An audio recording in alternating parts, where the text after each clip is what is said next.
we're going to talk about this fight that nobody else really discussing, but it was brought up by Sean O'Malley after he beat Aljamain. In the post-fight conference, he mentioned a boxing name, Gervonta Tank Davis.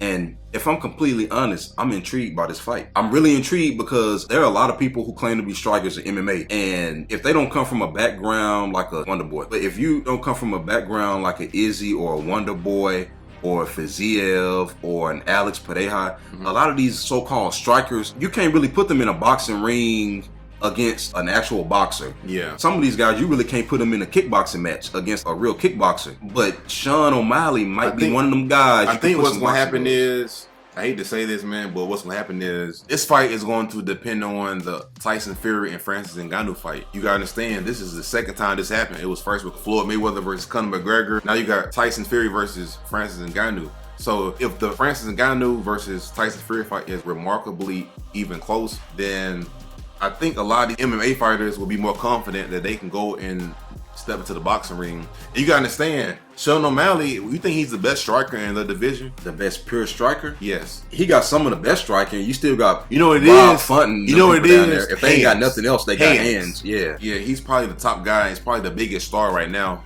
especially in the bantamweight division, who can actually go up and do it. Because we had guys like Kamaru Usman call out Canelo. We know how that fight would go. Yeah. At one point, people were saying GSP versus somebody. Canelo is. We know how. And then at one point, you had Conor McGregor talking about fighting Canelo Alvarez, and none of those fights just made sense on paper, man. Let alone actually seeing that. We know what would happen if Kamaru stepped in there with a Canelo.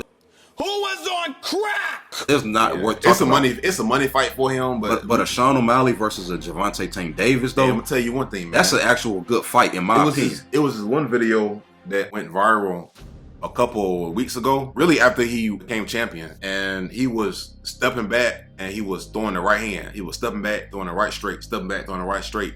And I was thinking, bro, don't do that against Gervonta, man. No, don't you dare. It's just different levels to this. Oh yeah, of course. Don't step back. Gervonta, he's doing feints. He's trying to set up his left uppercut, his left hand. So he have you thinking you're gonna land something, and then before you know it, he done land his left uppercut. Now, make no mistake about it, I 100% think Tank would win. Yeah. But I think it'll be entertaining stylistically because Sean is so dangerous. And Ryan Garcia, he do kind of remind me of a little bit. Yeah. Stylistically, the hand speed, and then the speed create power. The thing is, Ryan don't really have the best head movement. Yeah. And he's not defensively sound because even when he hit the mitts, people were saying, oh yeah, he don't keep his hands up, you know. And ironically, that's how he got finished by Tank. Yeah. But do you think the UFC would make a fight like that if you look at the money that Conor McGregor and Floyd Mayweather like I said, made? It depends on this Francis Ngannou and Tyson Fury fight. Everybody's gonna be watching. Dana White gonna be watching. He might be on the front row.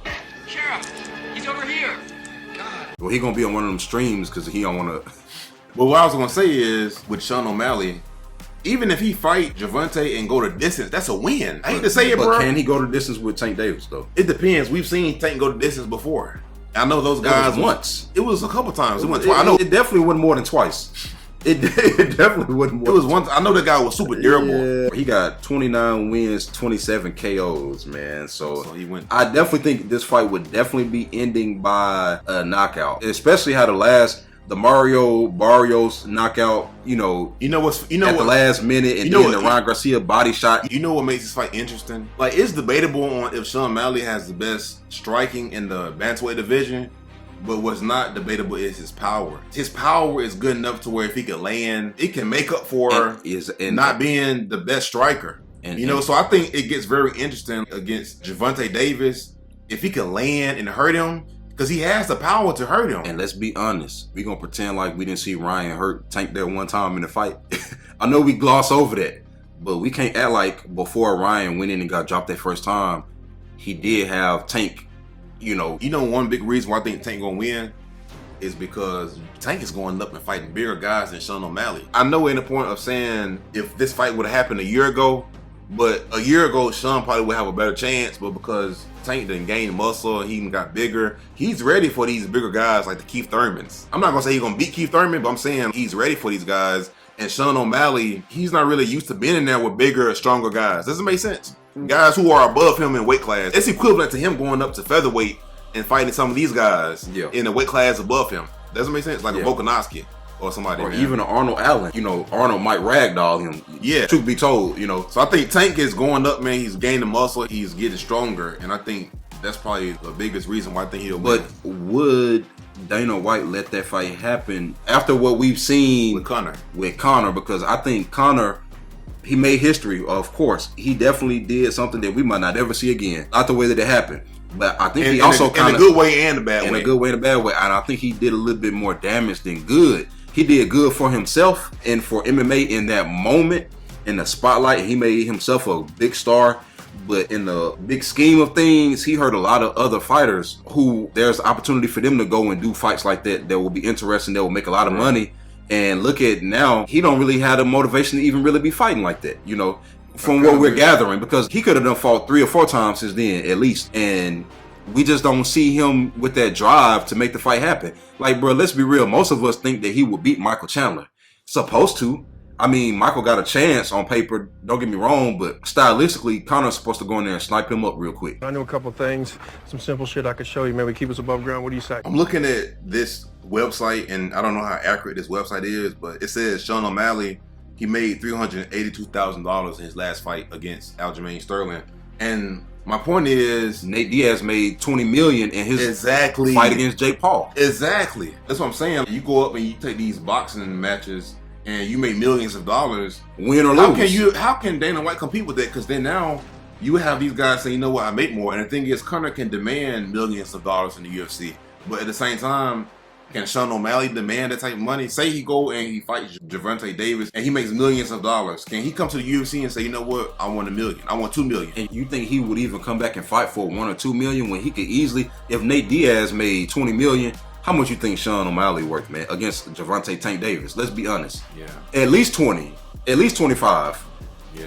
Bro, you gonna be excited to do a training camp for another thing is $1 million? Especially after that. And then and let's say hypothetically if he was to win. And also you gotta understand the bantamweight division, the top 10 is full of wrestlers and grapplers, man. We just made a video of Sean O'Malley versus Umar, fantasy fight, who will win. Marab, these guys, bro, they're grapplers. So which do you think Sean would prefer?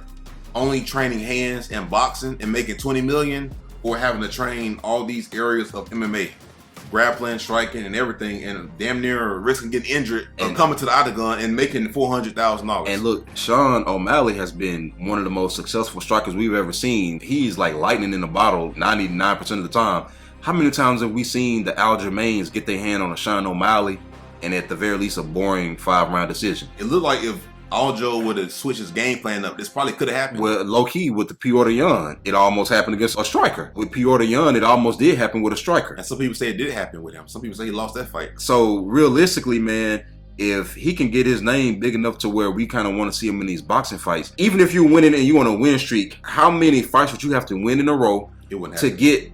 And just think about the taxes and everything. It wouldn't happen. Just one boxing fight. You know why it wouldn't happen? It wouldn't happen because Sean O'Malley is too fresh and he's too early on in his prime for it to happen. Say he goes up and he gets highly real knocked out. Say he gets knocked out with a left uppercut and he's unconscious. It's going to be hard for him to come back. It's going to be hard for him to come back mentally, and also it's going to be hard for them to market him.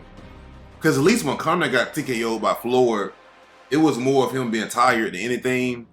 And he did kind of show heart for a couple rounds. He won a lot of those rounds. Yeah, but the thing is, if Sean go out there and fight Gervonta and gets knocked out, because Floyd ain't a knockout person, but Tank is, so it's totally different. And this is something that's very likely to happen. Man. So I think this would be bad for his UFC career. They won't be able to market him. He's one of their biggest stars right now. So honestly, if I'm Sean O'Malley, I'm doing it. I'm taking this fight because it's worth it. Because Francis Ngannou, they say in one fight in the PFL, he's going to make more money than all his fights in the UFC combined. That's what Francis Ngannou said. So you got to understand, more money in his Jake Paul fight than he made in the UFC. And he got what, damn near 30 fights in the UFC. So I mean, if I'm Sean O'Malley, it's a risk, and you rolling the dice, and I'm taking it, man, because you're really in there for the money. You're fighting for your legacy, but you really fighting for because money. At the end of your career, you fighting for free. At the end of your career, let's say if you in the UFC and you making good money, we know the highest paid UFC fighters are still, they don't compare to boxing. No. At the end of his career, let's say Sean win 15 more fights in a row.